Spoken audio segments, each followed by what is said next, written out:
All right, welcome to the deep dive.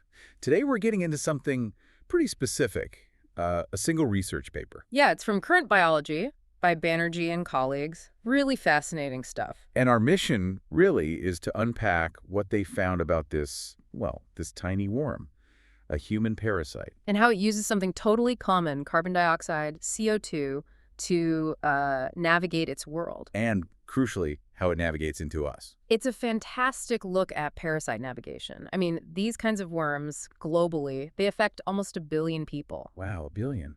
For something microscopic, that's staggering. It really is. And the specific one we're focusing on today, Strongyloides stercoralis, the human threadworm. Okay. That one alone estimates around 610 million infections. And it's not trivial, you know. It causes serious gut problems, growth issues in kids. And you mentioned it can be really dangerous for some people. Yeah, devastating, even fatal if someone's immune system is compromised. And the treatments we have, they work, but they don't stop people getting infected again. Right. And there's always the worry about drug resistance. Exactly right. Which is why understanding their basic biology, like how they find us, is so critical. So the big question this paper tackles is, how does this worm, stercoralis, how does it sense where it is, find a human, get in, and then move around inside? And the key, the surprising key they found is CO₂. Something we exhale, something in soil, something in our own tissues. But it's not just a simple follow the CO₂ signal. Not at all. That's the fascinating part. The meaning of CO₂ completely changes for the worm depending on its life stage, where it is. Okay, that's intriguing. A single cue, different meanings. Precisely. The paper really lays out how the worm reads this chemical signal and turns it into totally different behaviors. And they even identified some of the biological machinery behind it. All right, let's dig in. First, let's properly meet the main player here. Strongyloides stercoralis. What's its life story like? Well, it's a nematode, a roundworm, and its life cycle is, well, it's complex. It actually switches between living freely in the soil and being a parasite inside a human. So it's got different forms, different lifestyles. It does. The one we really care about for getting into a host is called the infective third stage larva, IL-3 for short. IL-3, got it. This is the stage you find out in the soil, maybe in, organic matter.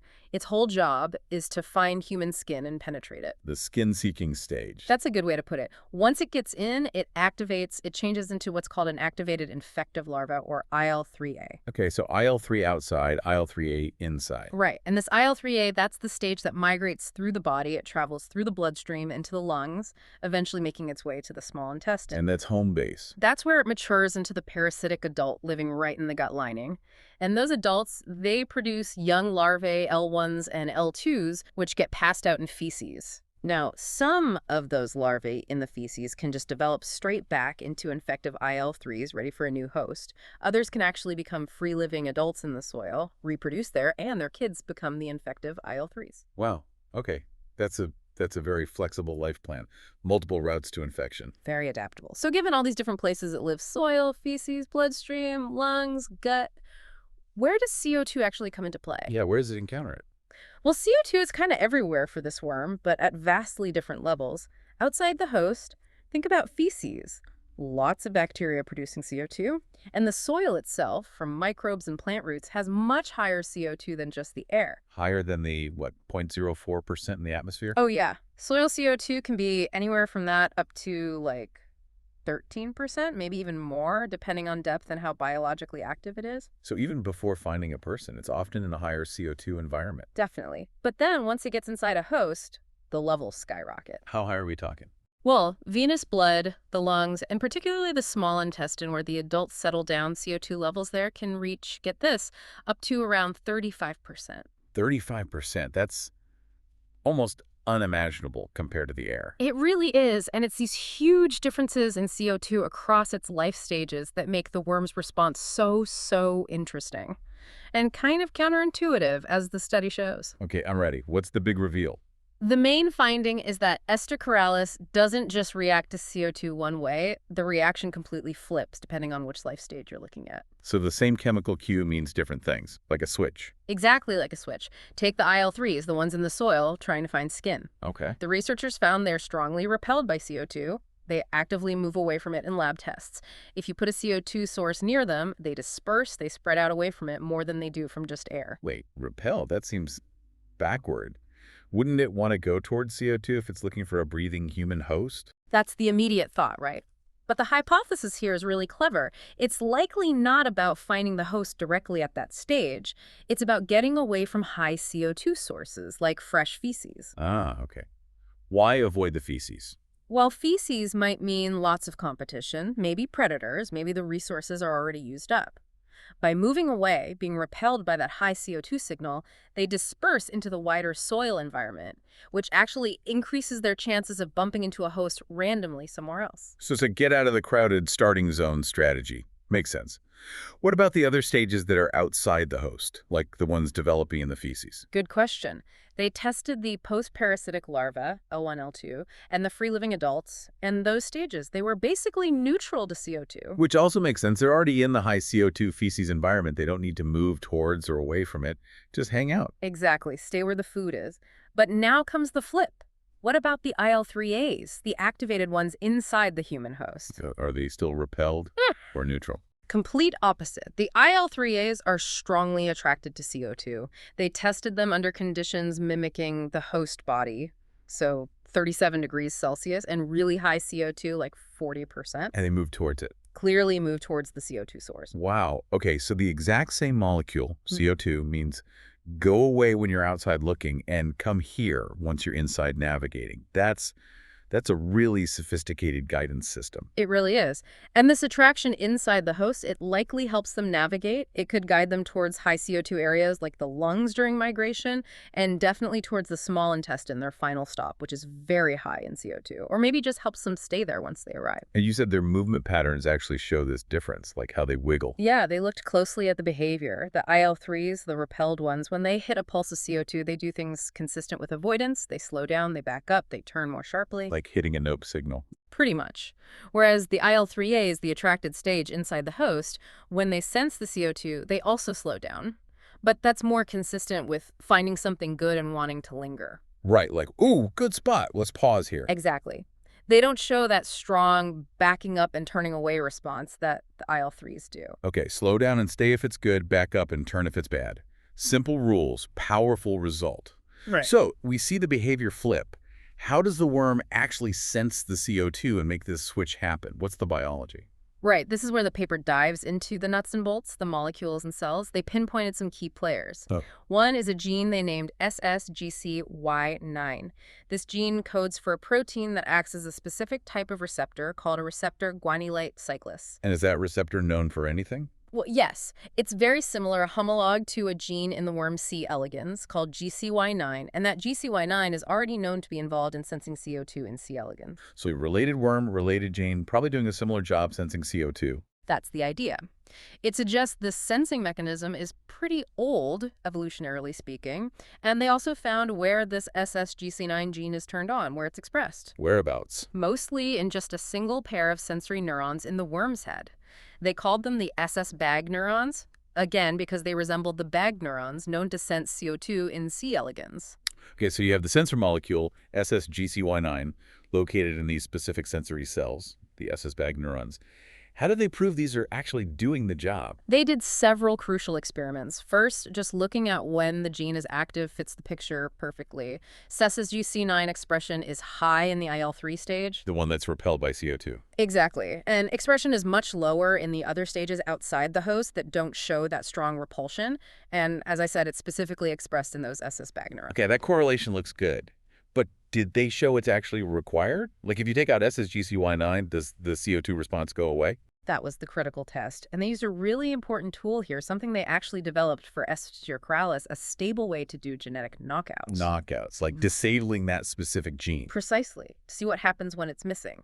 So they created worms that lacked a working SGC9 gene. What happened with CO2? Totally gone. The response vanished. These knockout worms, whether they were in the IL-3 stage or the activated IL-3A stage, they just didn't care about CO2. They were neutral. Wow. So that one gene, SSGCY9, is essential for both the repulsion outside and the attraction inside. That's what the evidence strongly suggests. One piece of machinery, mediating opposite outcomes. That is really something. Did they look at the neurons directly? They did. They use calcium imaging. It lets you see when neurons are active when they fire. In normal worms, exposing them to CO2 made those SBAG neurons light up with a strong calcium signal. They were clearly responding. And in the knockouts? Nothing. No response to CO2 in the SBAG neurons if the SSGC-Y9 receptor wasn't there. So the receptor is definitely needed for the neuron to even sense the signal. Seems so. And they did one more thing to confirm the neuron's role. They specifically shut down just the SSBAG neurons in the IL-3 stage using something called tetanus toxin, which basically silences neurons. But what happened to the CO2 repulsion? It disappeared. Silencing those neurons made the IL-3s neutral to CO2, just like the gene knockouts. So the SBAG neurons are the critical link between sensing CO2 via SSGC-Y9 and triggering the avoidance behavior. Okay, so the system is SSGC-Y9 in the SSBAG neurons, but the mystery remains.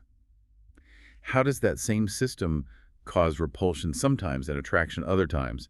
Did they find any difference in how the neurons react between the stages? Yes, and this is probably a key part of the answer. They found that the SSBAG neurons in the activated larvae, the IL-3As inside the host, they show a significantly stronger calcium response. They get more excited by the same amount of CO2 compared to the neurons in the IL-3 stage outside the host. So inside the host, the CO2 sensing neurons are somehow amplified, more sensitive. That's exactly what it looks like. Same signal coming in, but a bigger reaction inside the neuron once the worm is activated inside the host. And is that because they make more of the SSGC-Y9 receptor protein? Apparently not. They checked, and it doesn't seem like the IL-3As just have more receptor protein. This hints that something else is changing inside the host environment or within the worm's internal state upon activation. Something that maybe tweaks the sensitivity of those neurons. Could be. Maybe other signaling pathways inside the worm become active after infection and modulate how the SSBAG neurons respond to the SSGC-Y9 signal. It suggests a way the behavioral switch might happen. That's pretty sophisticated modulation for what we think of as a simple nervous system. Yeah. One other detail. Is this pathway, SSGC-Y9, in the BAG neurons, the only way this worm senses CO2 for any purpose? No, and that's an important point they make. While this pathway seems essential for the movement behaviors, attraction, and repulsion, it's not required for a different CO2 response. The initial activation of the IL-3 larva into the IL-3A stage, which can also be triggered by CO2 in the lab. So the worm must have other ways of detecting CO2 that control things like, say, developmental changes, not just navigation. Exactly. Multiple CO2 sensors for different jobs. Okay, let's pull back a bit then. How does all this fit with what we know about other nematodes, and what are the real-world implications? Well, comparing it to the lab workhorse, C. elegans, you definitely see conservation. The basic machinery, a GC-Y9 type receptor, BAG, neurons sensing CO2, seems to be a common toolkit for nematodes. But the outcome is different. Radically different, yes. Even for stages that seem similar, like the infective IL-3 of Strongyloides and the dower larva of C. elegans, the stercoralis IL-3 is repelled by CO2. While the C. elegans dower is generally attracted to it. Exactly. And that divergence makes perfect sense ecologically. C. elegans dowers often use CO2 to find bacteria-rich food sources or maybe even insect carriers. Stercoralis IL-3s need to escape feces and find skin. Different lifestyles, different uses for the same basic sense. It really shows how evolution tinkers with existing tools for new purposes. And this study is a big deal because it's, the first time we've seen this kind of sensory navigation inside the host for this type of parasite? That's right. For a skin-penetrating nematode like Strongyloides, showing that the activated larva, the IL-3A, is actively navigating using a specific cue like CO2 inside the body. That's a major step forward in understanding how they actually get to where they need to go. So what does this mean for potentially stopping them, for treatments? This is where it gets really exciting, potentially. Understanding the CO2 sensing pathway, identifying SSGC-Y9 and the SSBAG neurons as critical components, opens up brand new targets for possible drugs or therapies. You mean design something to specifically interfere with that pathway? Exactly. Imagine a drug that blocks the SSGC-Y9 receptor. Maybe it stops the IL-3s from dispersing properly in the soil, reducing their chances of finding a host. Or maybe, even if they get in, it messes up their ability to navigate inside the body using CO2. Stopping them from reaching the gut, perhaps. Potentially disrupting their migration or preventing them from settling down. Given the concerns about resistance to current drugs, Finding completely new ways to attack the parasite based on its fundamental biology like this is incredibly valuable. A whole new angle of attack. Absolutely. It offers a fresh direction for developing new anthelmintics, which are sorely needed. Okay, let's try and wrap up this deep dive. So the key takeaway. Strongyloides stercoralis, this major human parasite, relies heavily on CO₂. But it's not simple. The worm's response flips completely. Repulsion when it's outside looking for you, attraction when it's inside trying to find its niche. And this amazing switch seems to be controlled by a specific receptor, SSGCY9, working in specific nerve cells, the SS-bag neurons. And there's evidence that these neurons actually become more sensitive to CO₂ once the worm is inside the host, which might be how it flips the switch from avoid to approach. Yeah, it's a fantastic piece of work. It gives us really vital insights into how these neglected parasites work at a basic level, how they navigate using seemingly simple cues in complex ways. And, importantly, it points towards potential new ways to fight them by targeting these sensory systems. It really leaves you thinking, though. How does an organism with, let's face it, a pretty simple nervous system pull off such complex, context-dependent navigation using just one chemical signal? And what other sensory tricks might these parasites have up their sleeves, helping them survive everywhere from dirt to deep inside our bodies?